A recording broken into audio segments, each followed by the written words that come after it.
Buenas tardes, damas y caballeros. Agradecemos su puntualidad. En minutos daremos inicio a la conferencia. A continuación, algunos aspectos a tomar en cuenta.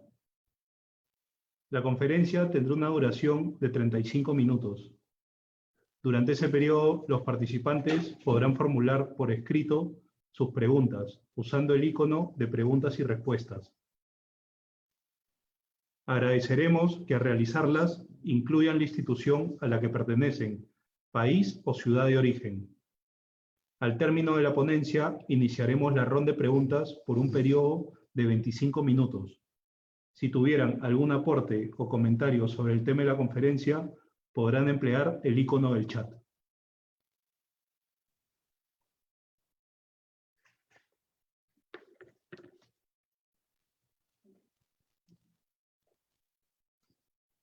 Damas y caballeros, buenas tardes. Los saluda el contraalmirante Jorge Andaluz Echevarría, director de la Escuela Superior de Guerra Naval.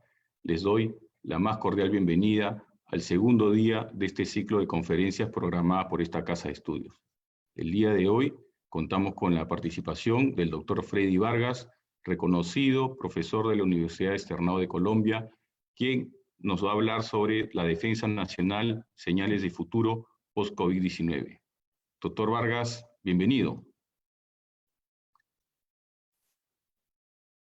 Almirante, ¿cómo está? Buenas tardes. Y buenas tardes también a toda la gente que está presente y que nos sigue por las distintas redes sociales.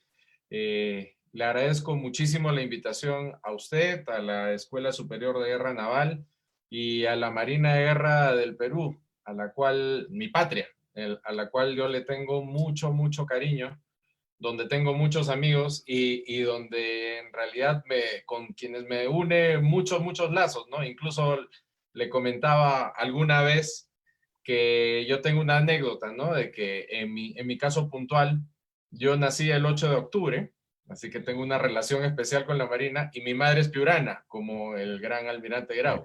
Así que todo me une a nuestra Marina de Guerra. Muchas gracias por la invitación. Veo que ahí en Bogotá el clima está similar a acá al de Lima. Está nublado en este momento. Se espera de que llueva de aquí a 1 o 2 horas. Ojalá que demore un poquito más. Pero por el momento está agradable. Está agradable. Qué bueno, qué bueno. Bueno, doctor, le cedo la palabra y lo dejo con los asistentes. Muchísimas gracias, almirante. Le agradezco mucho.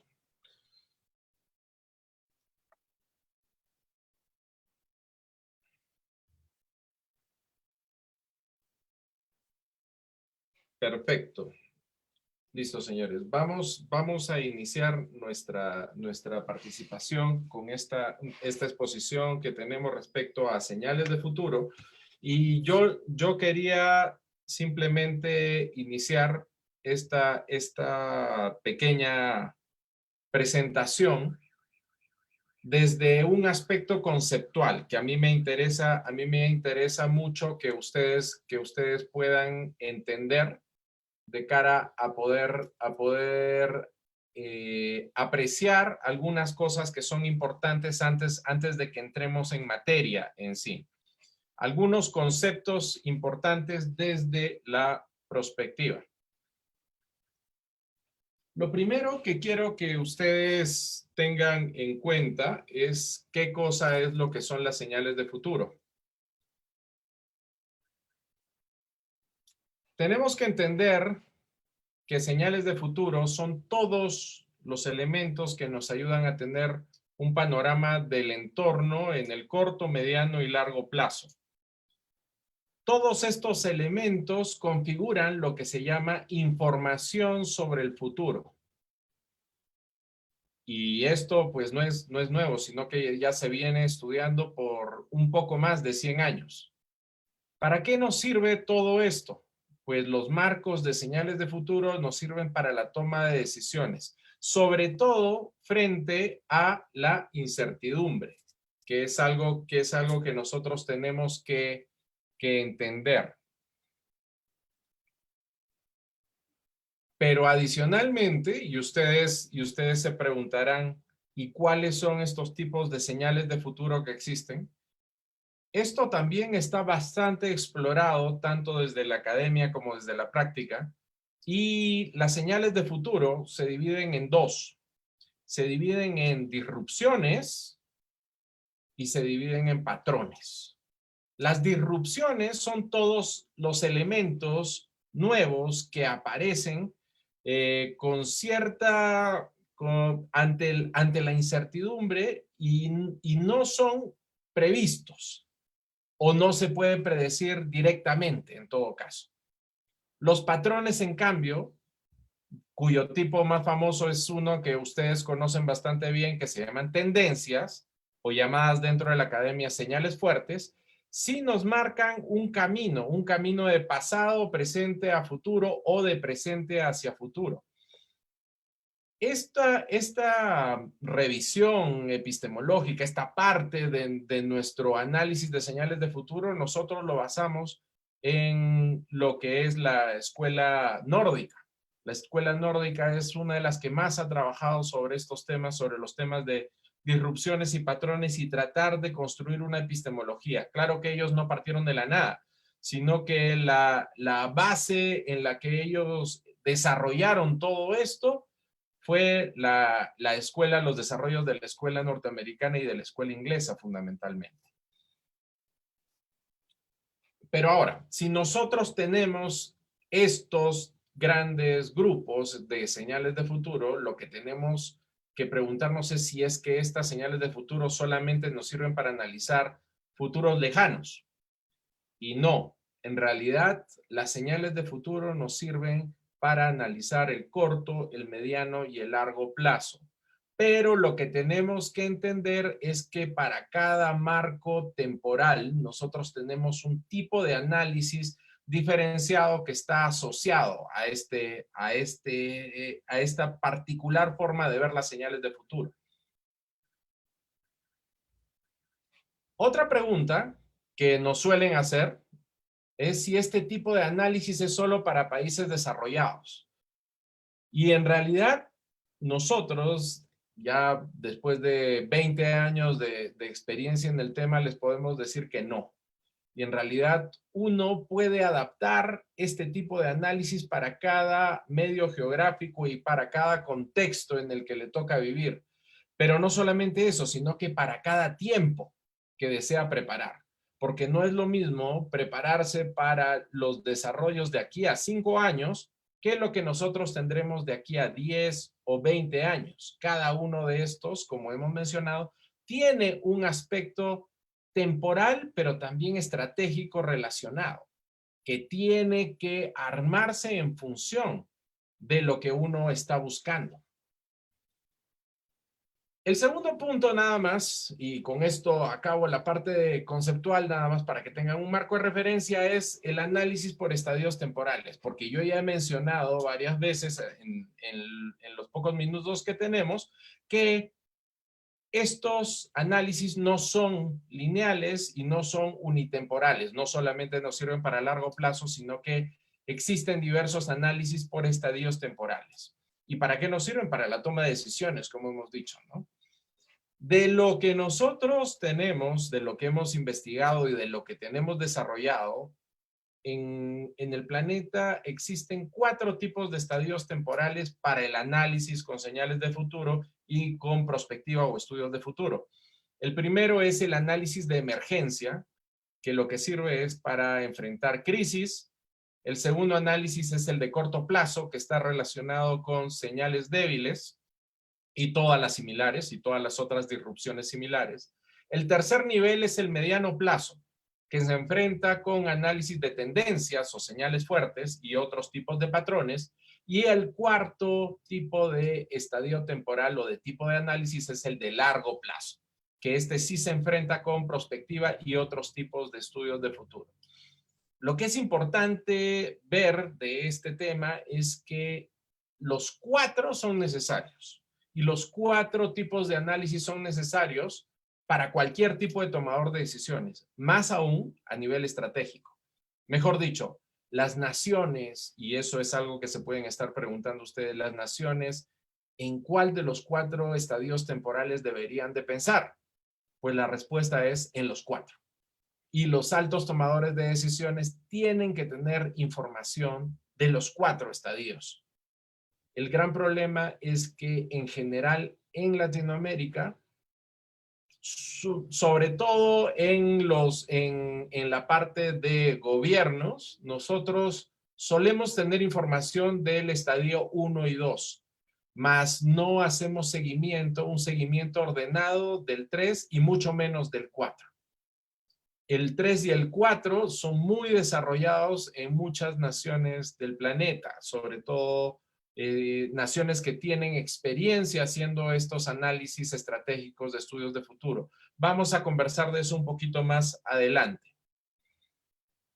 Bueno, y ustedes me dirán, ¿y cómo hacemos nosotros análisis de estos temas, de los temas de señales de futuro dentro de nuestro centro? Pues bueno, aquí yo les he puesto 5 puntos de los que nosotros realizamos, ¿no? Dentro de nuestro centro, el Centro de Pensamiento Estratégico y Prospectiva, cuando nos encargan este tipo de análisis, que es uno de los tipos de análisis que nosotros hacemos, pues hacemos estas 5 cosas, ¿no? Primero tenemos que hacer una revisión mundial de la literatura de presente y de futuro que hay, desde las revisiones de la academia, gobierno, sector privado, lo mejor que se haya escrito en el mundo. Luego tenemos que hacer análisis de estado del arte que se hacen con cienciometría y con inteligencia tecnológica y tenemos que ver la situación actual del planeta. Luego, lo que tenemos que hacer es los mapas de señales de futuro de corto, mediano y de largo plazo, que ya hemos visto que esas señales son variadas. Y por último, nosotros lo que tenemos que hacer es un desarrollo de los mapas con los key issues o los asuntos importantes relevantes para cómo es que te va a pegar esas señales de futuro en el mediano y en el largo plazo a ti, no en general. Esa es la diferencia, ese es el valor agregado de cada uno de los centros de estudios de futuro que hay en el planeta. Y por último, pues desarrollamos estrategias en base a ello, ¿no? Que en realidad es la materialización de estos análisis de mediano y de largo plazo. Pero ya entrando un poquito en materia, y este es quizás nuestro capítulo más largo, pero que voy a tratar de llevarlo resumidamente, viendo un poquito de qué cosa es lo que hemos visto de señales de futuro.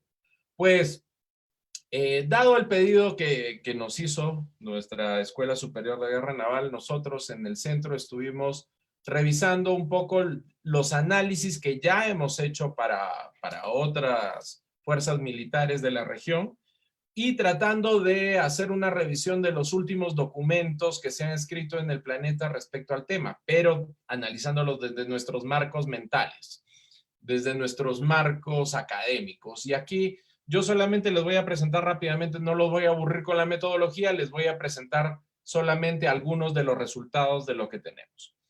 Si ustedes recuerdan, les dije que nosotros tenemos 4 tipos de análisis que vemos. Vemos los análisis de crisis, los análisis de corto plazo, los de mediano y los de largo plazo. Vamos a comenzar primero por lo de crisis. En la crisis, y no voy a detenerme en algo que ustedes ya saben, hemos tenido algunos hechos de interés en los temas de seguridad, tanto interna como externa, relacionadas al COVID-19. Y los 5 hechos que ustedes ven ahí en la pantalla son el resumen de 15 de los mejores estudios del mundo. Y lo que nos dicen es que en seguridad local lo que tenemos es una caída de crímenes en la calle. Un segundo punto que es un incremento de los crímenes en casa contra los más vulnerables, feminicidios y crímenes contra niños. Un tercer punto que no solamente es de seguridad doméstica, sino es también de seguridad nacional, que son los temas del cibercrimen. El cibercrimen se ha disparado en esta época y se ha disparado tanto a nivel de delitos comunes como de seguridad nacional. El cuarto punto es que cualquier otro tipo de investigación que se haya tenido, que se haya realizado dentro de este periodo, pues está entre demorada y parada, dadas las nuevas contingencias que se tienen. Y el quinto punto es que se ha dado en casi todos los países del planeta problemas con sus sistemas carcelarios y de prisiones. Estas solo son cinco de las señales más fuertes. Sin embargo, hay una lista de 15 que siguen, que son recurrentes. Pero más allá de esto, y ya entrando en el campo de las Fuerzas Armadas Internacionales, nosotros estuvimos explorando cómo es que han estado llevando este tema desde las Fuerzas Armadas del mundo y hemos encontrado 3 grandes grupos de funciones que ha estado cubriendo las Fuerzas Armadas en general a nivel internacional en esta epidemia del COVID. Esos 6 casilleros que ven ustedes ahí se clasifican en 3 grandes grupos. El primer grupo es las funciones primarias y básicas, las de orden público y de logística de distribución que se han tenido en muchos países. Las de segundo nivel son la 3 y la 4 que ven ustedes ahí.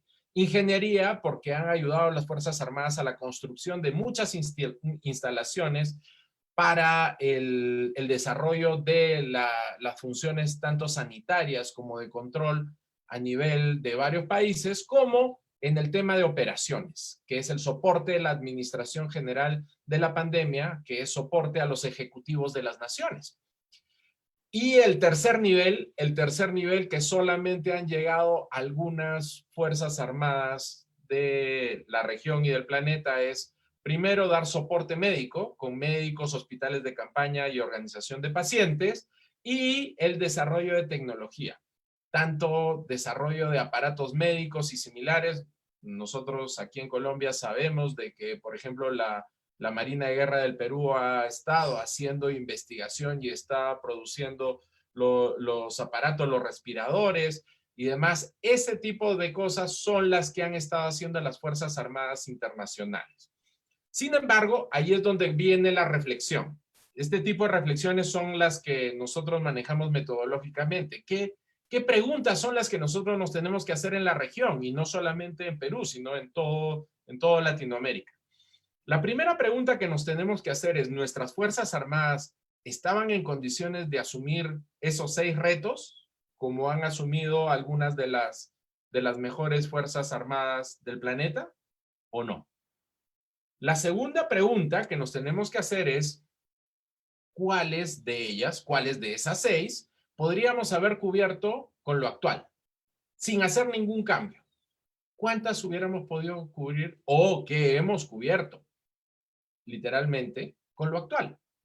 En este punto es importante que nos cuestionemos también si es que los ejecutivos de nuestras naciones han usado todo el poder y todo el potencial que tienen nuestras Fuerzas Armadas.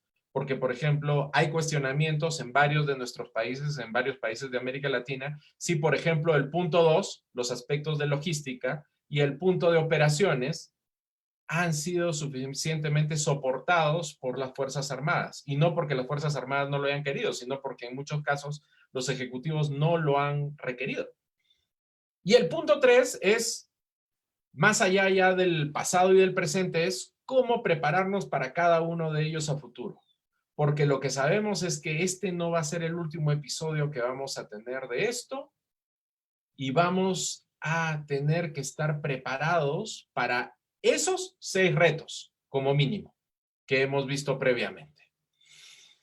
Ahora, el otro tema que tenemos que preguntarnos es, listo, eso, lo anterior es afuera, es entorno, es contexto, pero internamente, ¿cómo darnos cuenta de los problemas emergentes que nosotros tenemos y las posibilidades abiertas que pueden darse dentro de nuestras Fuerzas Armadas? Pues lo que tenemos que ver, lo primero que tenemos que romper es lo que Yoshida, que es un investigador japonés de los años 80 y 90, nos llamaba y nos decía que se llamaba el iceberg de la ignorancia, en el cual los altos ejecutivos solamente ven el 4% de los problemas, sin embargo, piensan que conocen de todo, cuando no estamos escuchando a los niveles inferiores dentro de nuestras organizaciones que se dan cuenta de muchos de los problemas y que incluso tienen desarrolladas soluciones alternas. Tenemos que desarrollar la capacidad de escucha, señores, en nuestras organizaciones para hacerlas más resilientes. Y lo que tenemos que entender en este caso es que, pues, lo que nos dice el chairman del World Economic Forum, Klaus Schwab, que esta pandemia, pues dentro de todo lo malo que nos trae, nos representa una oportunidad, una ventana de oportunidad para reimaginarnos y reinventarnos y resetear el planeta. El tema es, ¿la tomaremos o no la tomaremos? Eso es lo que tenemos que ver. Listo, y entonces salimos de la crisis y de la emergencia y nos vamos al corto plazo rápidamente. Y en el corto plazo lo que tenemos que entender, queridos amigos, es algunas señales que ya nosotros estamos entendiendo. Y hoy en día en todo el planeta se está hablando de repensar la función de las Fuerzas Armadas en corto plazo, no en el mediano y en el largo plazo como lo esperábamos tener. Y acá lo que nosotros tenemos es varias cosas. Primero, tenemos que saber que vamos a estar en un mundo en el que vamos a tener una reducción de presupuestos globales para defensa. Si ven ustedes el gráfico superior, que es un gráfico de CIPRI, que le hacemos seguimiento a nosotros constantemente, pues hasta el 19 habíamos tenido un cierto incremento en los presupuestos globales de Fuerzas Armadas, pero el 20 lo cortó. Y el 20 lo cortó por lo que estamos viendo abajo, ¿no? El gráfico inferior, que es del Banco Mundial, pues ya nos habla de las caídas tan fuertes que hemos tenido económicas, fruto de la pandemia, y que se van a agudizar más, dicho sea de paso. Ahora, hay una interacción directa, como ven en el gráfico, y por eso es que lo puse, más que ponerles un gráfico de barras, quería que vieran ahí caídas de PBI con números, con interacción con número de muertes por millón. Y se dan cuenta que en toda la región estamos con líos aquí. Ahora, en cuanto a repensar las Fuerzas Armadas, ¿qué cosa es lo que tenemos que hacer? Lo que tenemos que hacer es rápidamente, en el corto plazo, pensar cómo es que podemos ser más eficientes, más ágiles y tener una operación más moderna, centrado sobre todo dentro de nuestros países para cumplir tareas dentro de las sociedades y apoyar los procesos de retraining y upskilling que ya ahora, antes pensábamos que se iban a dar en los próximos 5 años. Tenemos que hacerlos ya. El segundo tema es que le tenemos que hacer seguimiento a las señales débiles, señores. Pero ¿cómo hacemos esto? Necesitamos crear rápido sistemas de anticipación estratégica para detectarlos. Y tenemos que tener adicionalmente sistemas de amenazas no presentadas. Y ojo, aquí hay un tema bien importante que tenemos que entender. Nuestras Fuerzas Armadas cumplen un rol no solamente de defensa nacional y de operaciones de defensa, sino aquí lo que nosotros tenemos que entender es que las Fuerzas Armadas en todos los países, y hemos analizado desde nuestro centro pues más de 30 Fuerzas Armadas del mundo, cumplen un rol estratégico de mediano y de largo plazo. Son la reserva, una de las reservas de pensamiento de Estado, no de gobierno. Así que aquí hay una cosa importante que tenemos que ver y un papel fundamental que tienen que cumplir las Fuerzas Armadas de cara al mediano y a largo plazo. Y el tema es que el monitoreo de señales débiles, que aquí tenemos un gráfico de nuestros amigos de PricewaterhouseCoopers, el tema es que las señales débiles lo que nos interesa es detectarlas a tiempo, sobre todo cuando están en el primer estadio, en esa zona de ceguera, porque el tema es que cuando llegan a ser señales fuertes, ya las tenemos que convertir en un manejo de crisis y no debería de ser el caso. Si nosotros tenemos sistemas profundos de análisis, detección y manejo de señales débiles en su momento, pues no tenemos por qué llegar al manejo de crisis. Ahora, en cuanto a los marcos tecnológicos, yo lo que les quería decir en esta parte, y esto es muy importante, yo sé, para varias de nuestras Fuerzas Armadas, es qué cosa es lo que tenemos que considerar dentro de las señales débiles como marco tecnológico, las bases de nuestra revisión en el mediano plazo, tanto de weak signals como de tendencias. Pues yo lo que les puedo decir es que de haber analizado muchos documentos y de quedarnos sobre todo con los que está haciendo OTAN y los que ha preparado y los que se preparan a pedido del ejército norteamericano y la Fuerza Aérea Norteamericana, pues les puedo decir que las que están viendo ustedes ahí, esas 6 son de las tecnologías que le vamos a tener que pegar ojo, como decimos aquí, los próximos 5 a 10 años. Lo primero es tener un concepto de Big Data y Analytics avanzado rápidamente. Lo segundo, vamos a tener que ver todo lo que está relacionado con inteligencia artificial e Internet de las cosas unido en un solo bloque. El tercero, todas las tecnologías que tienen que ver con autonomía. Cuarto punto, los temas relacionados con tecnología espacial. Quinto punto, las armas hipersónicas. Y sexto, toda la tecnología de la información y de hackeo. Ahora, pero ustedes dirán, ¿y con esto ya tenemos ya nosotros todo el marco completo? No, esas son las actuales. Ahora tenemos que preocuparnos por nuevas tecnologías. Las nuevas tecnologías que nos tenemos que preocupar, al menos en los próximos 10 años, entre 10 y 15 años, son estas 4. Todo el manejo cuántico y de nanotecnología es hoy en día una de las cosas más importantes. Y nosotros desde la academia escuchamos cada vez más la palabra cuántico, cuántico, cuántico y nano. Así que todos los temas subatómicos y demás son cada vez más preocupantes y tenemos que estar montados dentro de la ola. Lo segundo, todo lo que tiene que ver con biología. Y esto, ojo, es los previos de la cuarta revolución industrial, señores. Esto ya se nos viene y ya está encima. Y no solamente lo del humano mejorado, sino también lo de las armas biológicas mejoradas.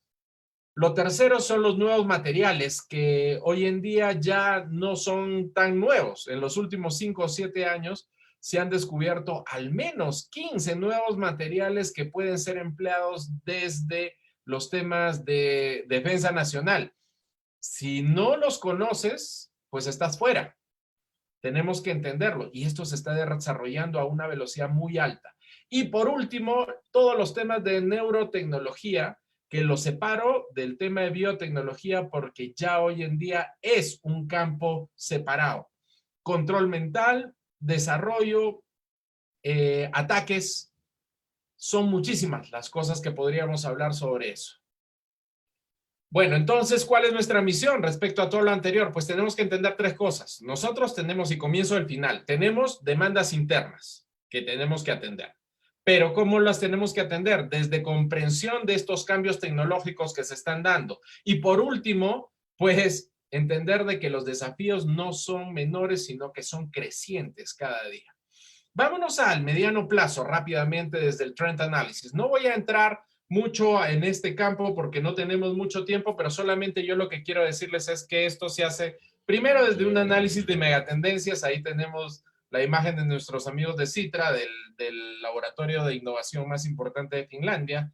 Pero yo lo que quiero es dejarles un mensaje nada más. Las megatendencias, queridos amigos, no se exploran solas.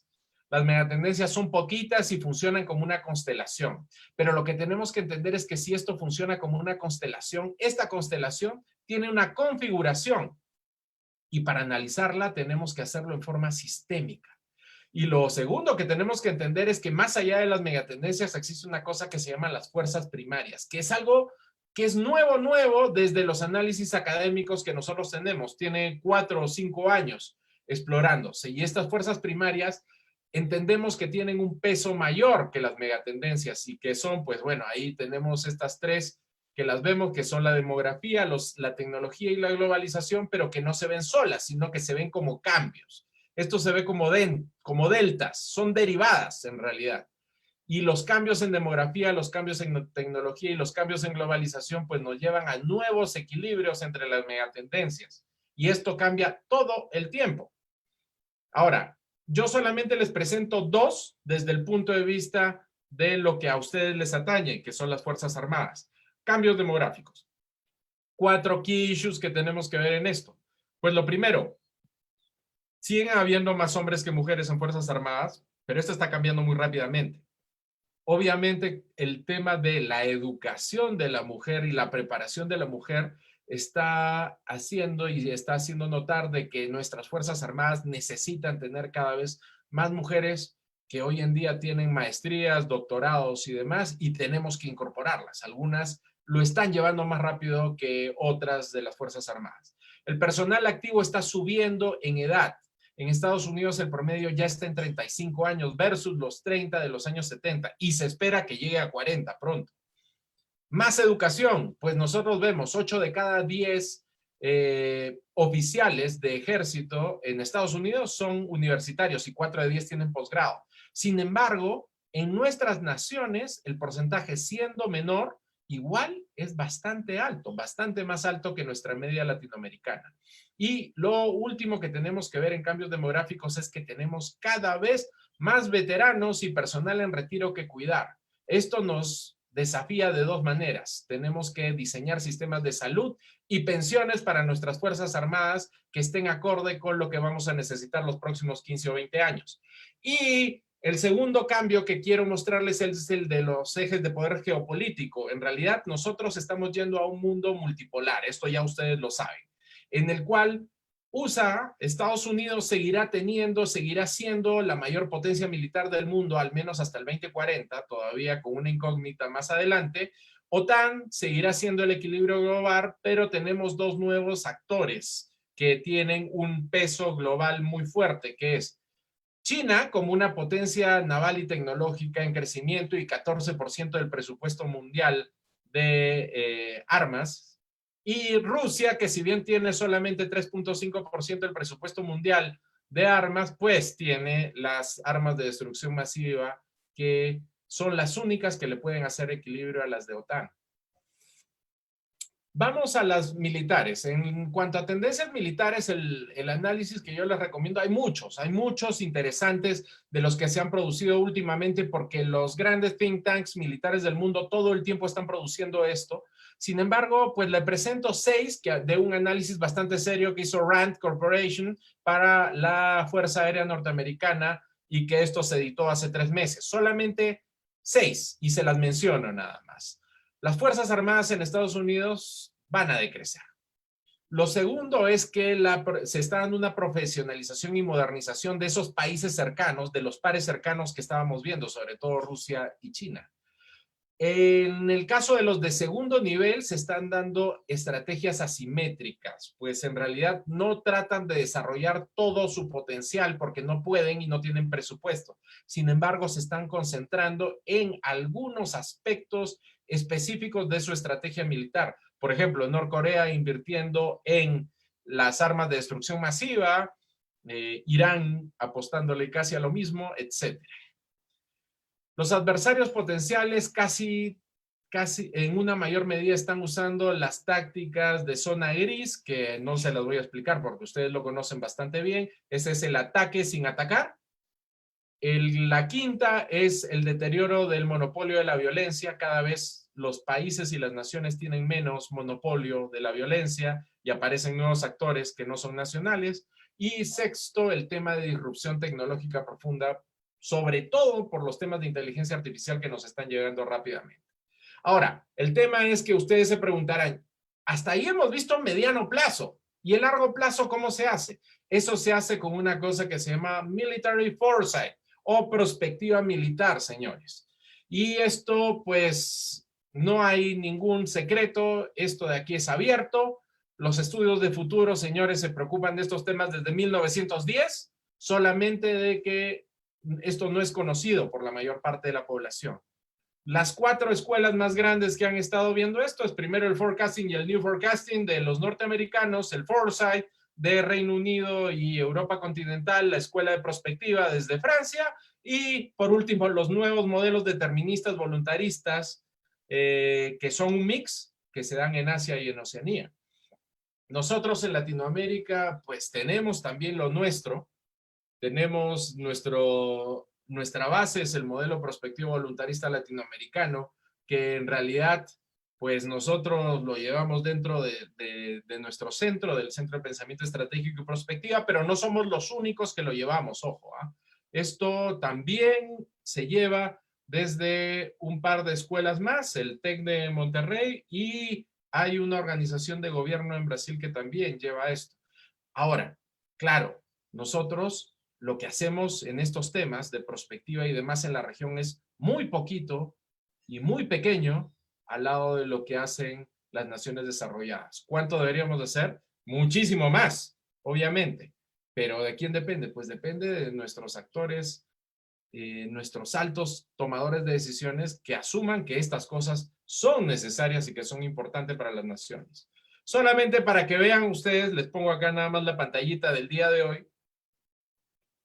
Dentro de las cosas más consultadas dentro de nuestros amigos de la OTAN, pues obviamente están sus análisis estratégicos de Foresight que ven ustedes ahí abajo, tanto el reporte 2017 como las actualizaciones del 2020, porque, queridos amigos, todo el mundo quiere saber qué cosa es lo que nos va a pasar de acá a 15 o 20 años.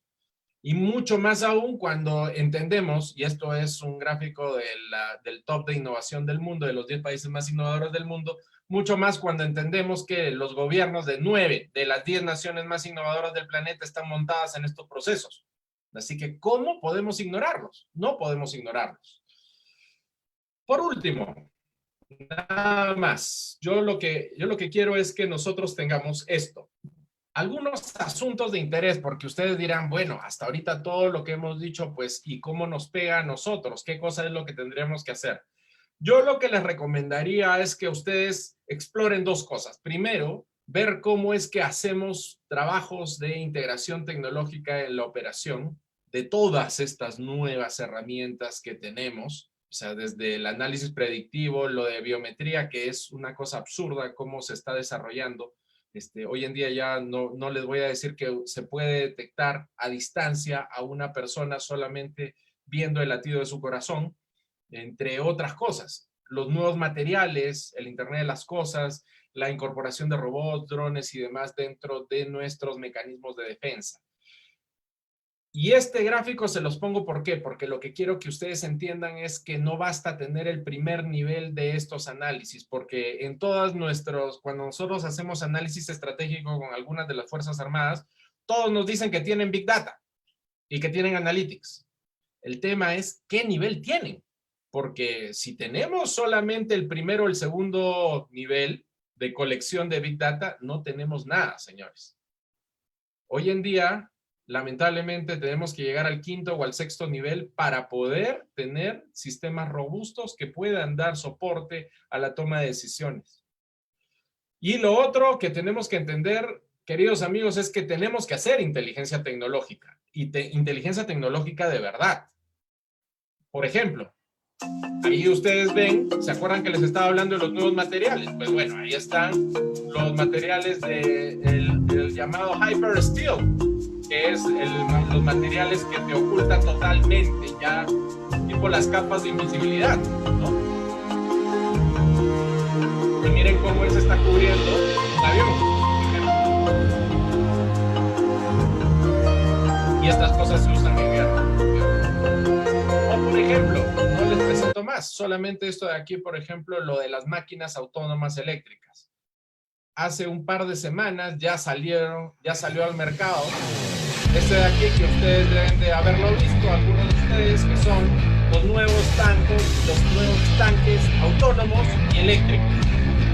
Son totalmente operados a distancia, de forma remota, eléctricos, son veloces, son unas máquinas de destrucción muy, muy complicadas de parar.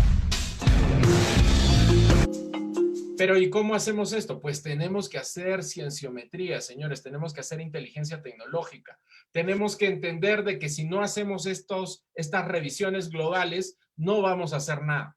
Esto de aquí es un cuadro que solamente para traerles un ejemplo. Estaba viendo en la mañana cuánto es lo último que se ha hecho, lo último en los 2 años y medio, qué es lo que se ha hecho en cuanto a tecnología militar de lo publicado, porque ustedes saben, ya no es secreto, la tecnología que se va haciendo se va publicando en journals. Y estos son los actores principales que están haciendo desarrollos en tecnología militar. Pero esto debería ser el ABC de nuestras naciones. Tendríamos que saber quién está haciendo qué, en qué momento y qué es lo que se está armando.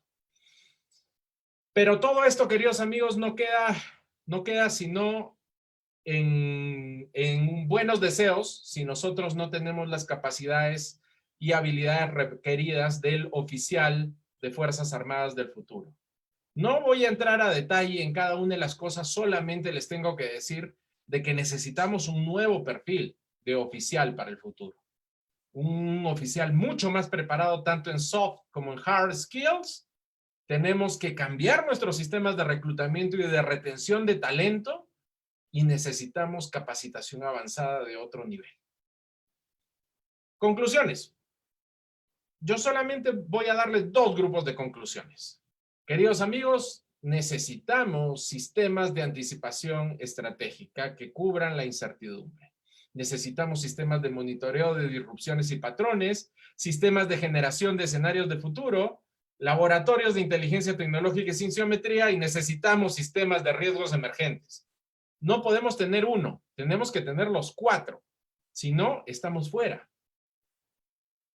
Y lo segundo, queridos amigos, es solamente que cómo es que nos preparamos para el futuro de la seguridad y la defensa nacional. 4 cosas finales. Necesitamos capacidades de pensamiento futuro, necesitamos desarrollar el pensamiento de largo plazo, es decir, todas estas capacidades que les he notado, que les he dicho. Necesitamos tecnología, que tenemos que ver que la tecnología hoy en día es una amenaza, pero también es una oportunidad. Necesitamos desarrollar ejercicios de prospectiva y de anticipación estratégica, pero con coberturas de corto, mediano y largo plazo. No solamente de largo plazo, necesitamos las 3. Pero fundamentalmente necesitamos una visión de largo plazo.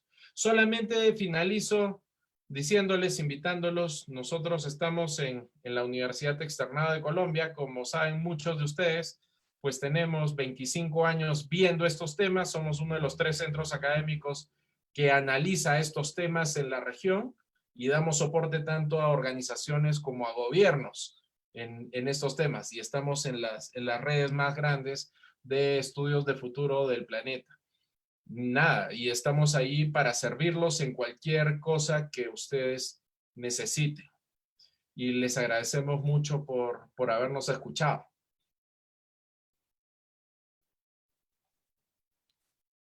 Doctor Freddy Vargas, muchas gracias por su exposición. Señoras y señores, soy el capitán navío Ignacio Parra, jefe del departamento académico.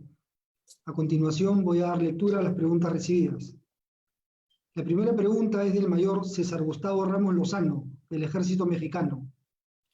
¿Sería tan amable de abundar respecto a qué se refiere con que las Fuerzas Armadas son la reserva del pensamiento de Estado? Muchas gracias, capitán. Le agradezco mucho la pregunta y también al señor oficial que nos ha hecho la pregunta y la observación sobre el tema. A ver, les comento un poco el tema.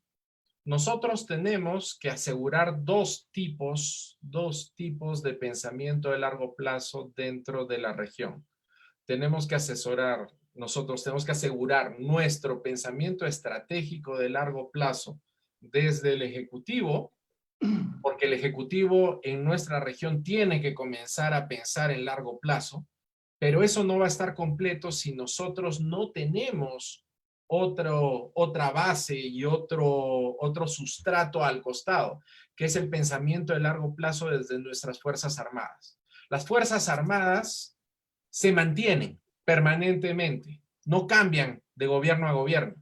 Nosotros, por ejemplo, la Marina de Guerra del Perú está allí y va a seguir estando allí. Y el tema es que la institucionalidad que está detrás, de la cual nos hablaba Douglas North, el Premio Nobel de Economía, esa institucionalidad tiene que ser una de las bases para que nosotros podamos construir nuestro largo plazo. Otra vez, no les estoy hablando de wishful thinking o de las cosas que desearíamos, sino de realidades. Así es como se construyó, con el soporte de las Fuerzas Armadas, es que se constituyó la institucionalidad de los países más desarrollados hoy en día en el mundo. Muchas gracias, doctor. La siguiente pregunta es del capitán Pablo Müller, de la Academia de Guerra Naval de Chile. ¿Esta participación de las Fuerzas Armadas en estas crisis no desnaturaliza su función principal, que es la defensa? Muy buena pregunta. La función fundamental de las Fuerzas Armadas va a seguir siendo la defensa nacional.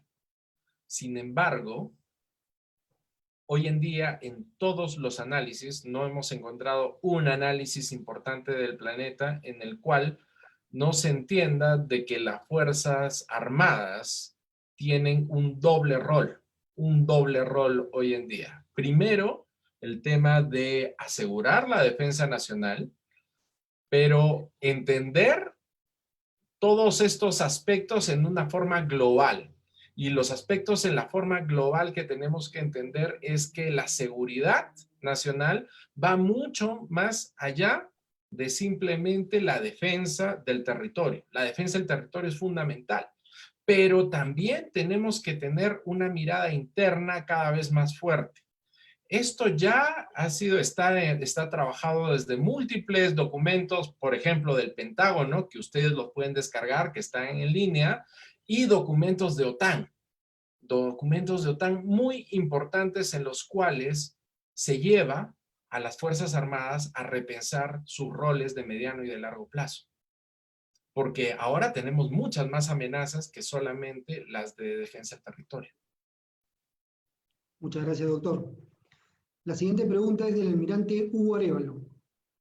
¿Qué estrategia se debe implementar a nivel de cada estado para transitar rápidamente de la generación 3.0 a la del 4.0?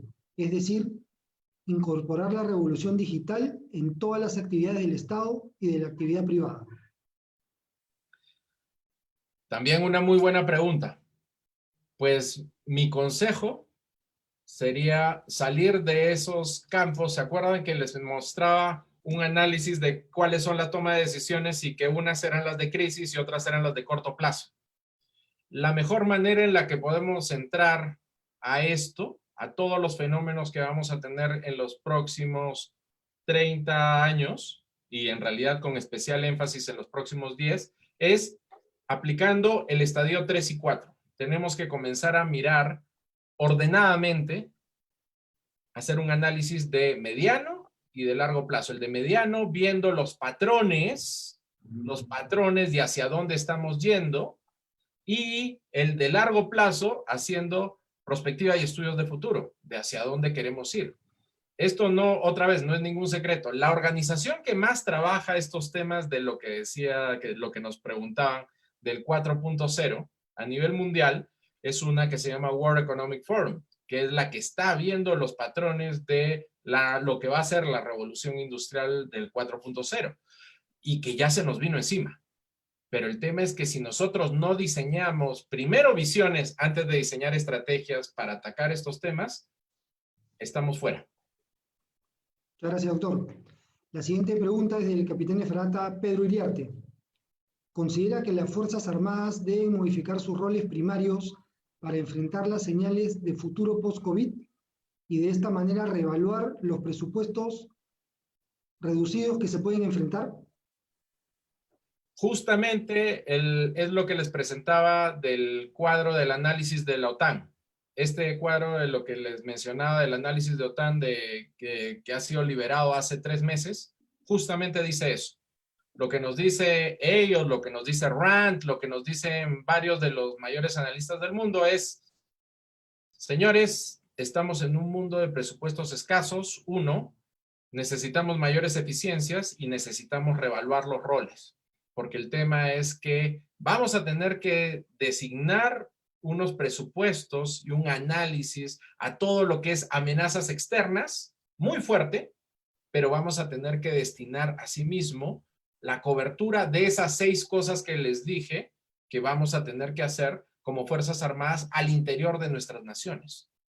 Ya eso está marcado. Vamos a tener que hacer las 2, no solamente una. Así que a las Fuerzas Armadas les ha tocado bastante fuerte. Gracias, doctor. La siguiente pregunta es del magíster Ricardo Pauta Guevara, de la Escuela de Operaciones Psicológicas del Perú, del Ejército del Perú. ¿Considera usted que frente a las diversas acciones realizadas por las Fuerzas Armadas en esta crisis sanitaria, se debe considerar las acciones psicológicas realizadas que permitan valorar la importancia de las Fuerzas Armadas por la población para tareas conjuntas como una señal fuerte frente a otras amenazas futuras? qué tema para interesante. En realidad, allí también hay bastantes estudios. Hay estudios hechos tanto para Fuerzas Armadas como para Fuerzas de Seguridad Interna.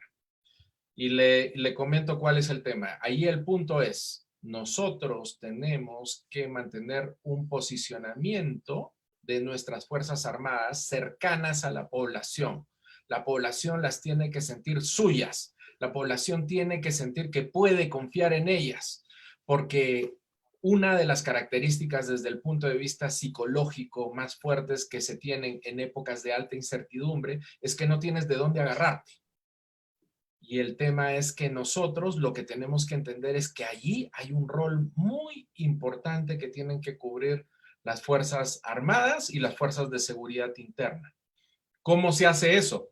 Pues con una sola palabra que Fukuyama la manejaba bastante bien. Confianza, señores. Tenemos que inspirar confianza y tenemos que tener buenos aparatos de comunicación que lleguen a la población.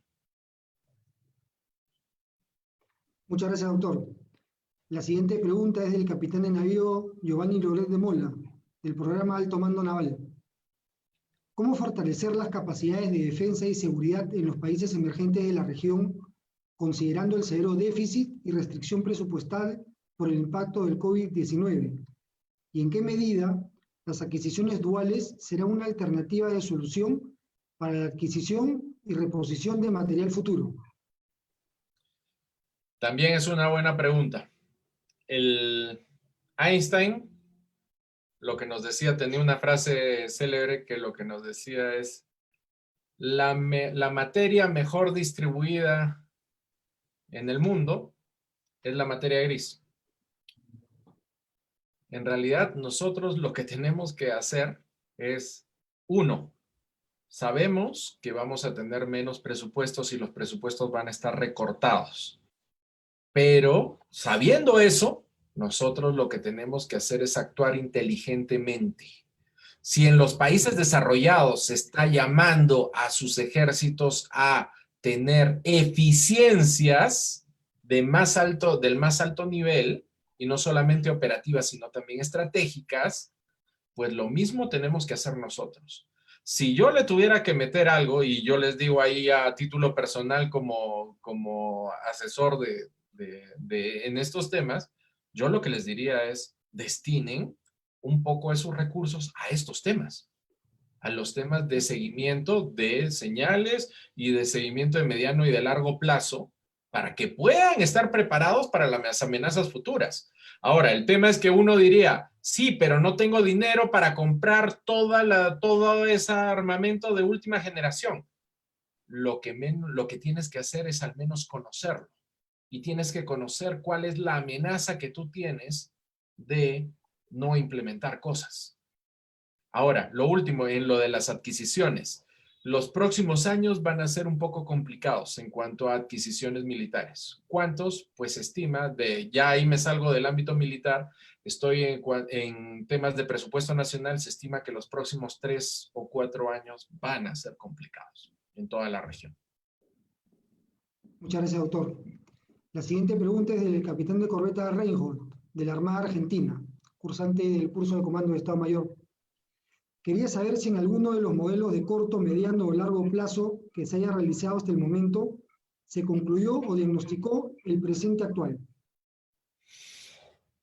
A ver, esa es otra buena pregunta. En cuanto al el análisis, ¿cómo es que se puede presentar y cómo es que se puede analizar este tipo de temas? Lo que ha pasado, lo del COVID-19 y demás. Eso entra en el análisis de lo que se llama señales débiles y cisnes negros. Hay una discusión muy grande que se tiene a nivel internacional entre académicos si es que esto del COVID-19 es un cisne negro o no. Un cisne negro es un evento de muy baja probabilidad, pero que si sucede, pues te golpea durísimo, ¿no? Hasta ahí podría ser de que lo consideráramos un cisne negro, pero hay un tema. El tema es que hay mucha gente que advirtió de estos temas hace bastante tiempo. Tenemos videos del año 2012, 2014, 2015, informes y demás que nos decían que nos teníamos que preparar para esto. No sabíamos que nos iba a golpear así. Ahora, lo que sí yo les diría y que nosotros dentro de los análisis que hacemos en externado, lo que hemos dicho, lo que hemos visto es que, uno, si bien el COVID-19 no es un cisne negro, los efectos que se derivaron del COVID sí son un cisne negro, porque esto sí era inesperado. No sabíamos que nos iba a golpear de esta forma. Ahora, los países que tienen sistemas de análisis estratégicos más sólidos no se preparan para una cosa con nombre completo, sino se preparan para todas. A ver cuál te golpea. Ustedes los invito a que analicen qué cosa es lo que hizo Finlandia y cómo es que tenía el sistema de provisión estratégica ante cualquier problema que había. Es un sistema que les cuesta $2.000 millones, $2.000 millones de euros por año.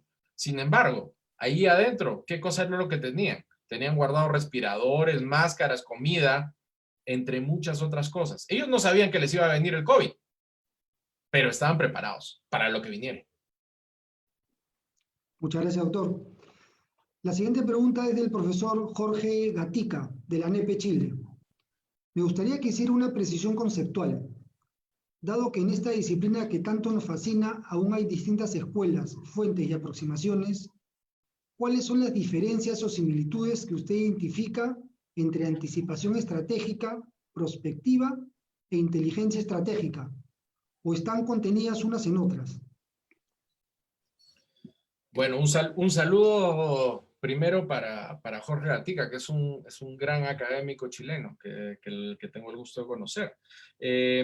Y bueno, respondiéndole a su pregunta, pues en realidad lo que yo les diría es, lo que es más grande, lo que está más grande desde el aspecto epistemológico se llama estudios de futuro. Así es como se llama todo esto. Ese es el primer nivel. Luego en el segundo nivel hay varias formas de presentarlo, pero si me preguntan desde la academia, solamente desde el aspecto académico, el tema es estudios de futuro, el primer nivel, y en el segundo nivel, las grandes escuelas del mundo. Y las grandes escuelas del mundo son 3, no hay más. Las grandes escuelas del mundo son la escuela determinista norteamericana, la escuela inglesa del foresight y la escuela francesa de la prospectiva. Todo el resto son constructos que se han hecho en base a estas 3. No hay más, no hay más, son las 3. Ahora, el que han aparecido algunas derivaciones epistemológicas de estas 3, sí señores. Por ejemplo, en Corea del Sur no aplican ninguna de las 3, aplican una combinación de las 3. Y así como eso, pues podríamos hablar de N modelos, ¿no? Pero eso para que lo sepan. Pero respondiendo concretamente al doctor Gatica, esto es, el gran paraguas es estudios de futuro. Ese es el gran paraguas. Así es como se conoce en la Academia Mundial. Muchas gracias, doctor. La siguiente pregunta es del capitán Carlos Contreras Rodríguez, de la Fuerza Aérea Mexicana. ¿Cómo aplicar esta metodología con los recursos con que cuenta una nación de América Latina, conociendo la realidad y las limitaciones económicas principalmente? Es una buena pregunta. Ahora, yo lo que les puedo decir es que sí se puede. Por ejemplo, por decirles algo, nosotros directamente pues, asesoramos al Ejército Nacional de Colombia. Trabajamos con el Ejército Nacional de Colombia. Hemos trabajado en varios análisis, varias cosas con el Ejército Nacional de Colombia. Y el Ejército Nacional de Colombia, si bien es uno de los más sólidos de la región, pues tiene las mismas limitaciones que tiene cualquiera de nuestras Fuerzas Armadas de la región. Y ellos tienen un análisis bastante sólido, por ejemplo, de sus visiones de lo que quieren hacer al 2040 y una estructura no solamente estratégica, sino también táctica y operativa amarrada a estas visiones. ¿Se puede? Sí se puede. El tema es que, de todas maneras, lo que tiene razón el oficial que nos pregunta de la Fuerza Aérea Mexicana es, ¿Vamos a poder comprar todas las cosas que nosotros vemos y analizamos en nuestros estudios? No. Vamos a tener restricciones serias. Pero tenemos que, uno, conocerlas. Y dos, tenemos que priorizar en qué vamos a invertir. Porque el gran problema que tenemos es que no solamente tenemos presupuestos cortos, sino que no invertimos en lo que tenemos que invertir de cara a 10, 15 o 20 años. Y acuérdense que las inversiones en Fuerzas Armadas son inversiones de largo plazo.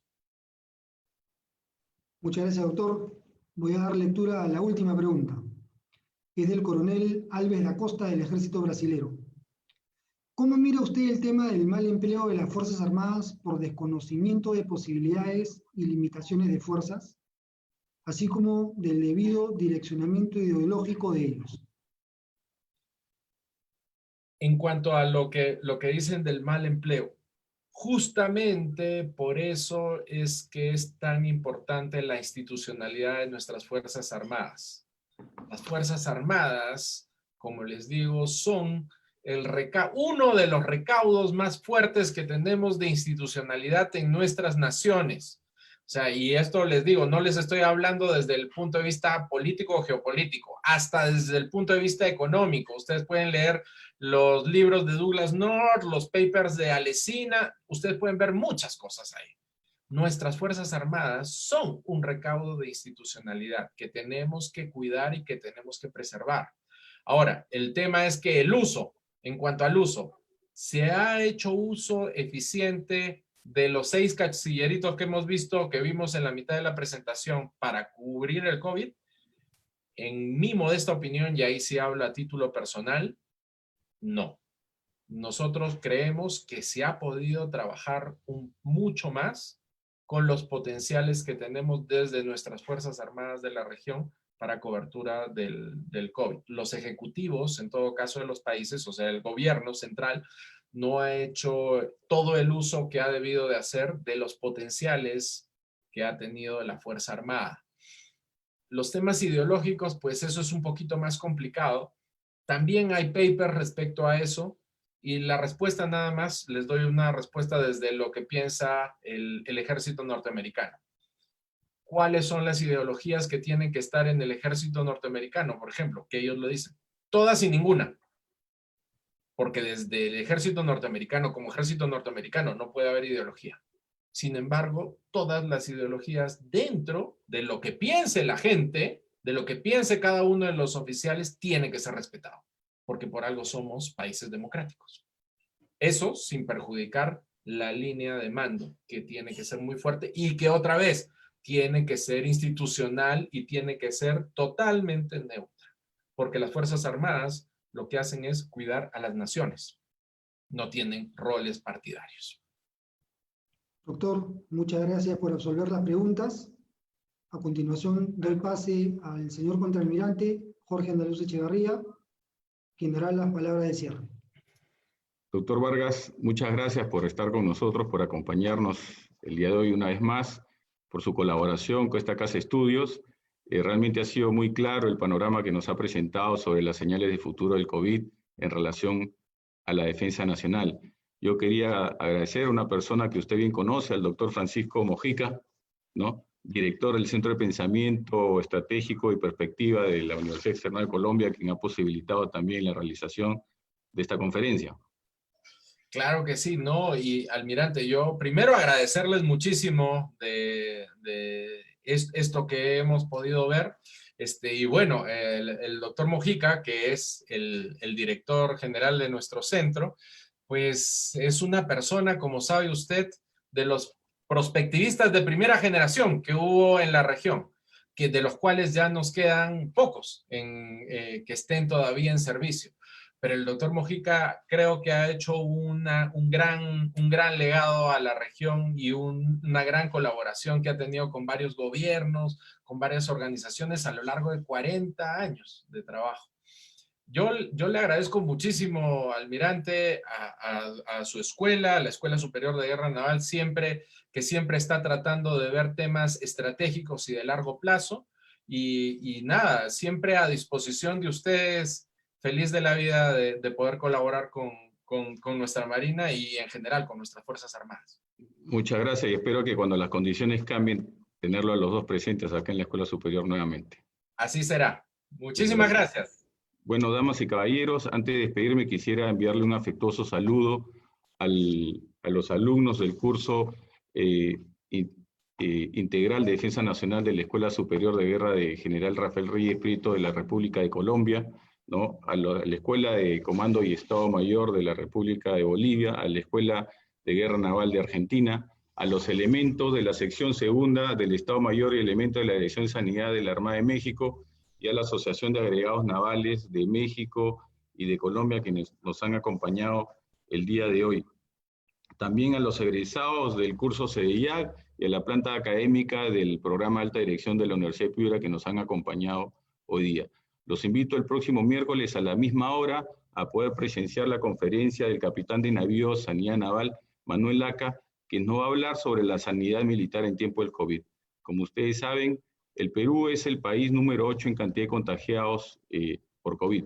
Por lo tanto, la Marina de Guerra del Perú está haciendo un enorme esfuerzo a través de la Dirección de Salud de la Marina, y el doctor Laca es una persona que está jugando un papel y un rol muy importante actualmente. Por lo tanto, su exposición será muy interesante y seguro tendrá mucho que contarnos. Me despido y los espero la próxima semana a la misma hora. Muchas gracias.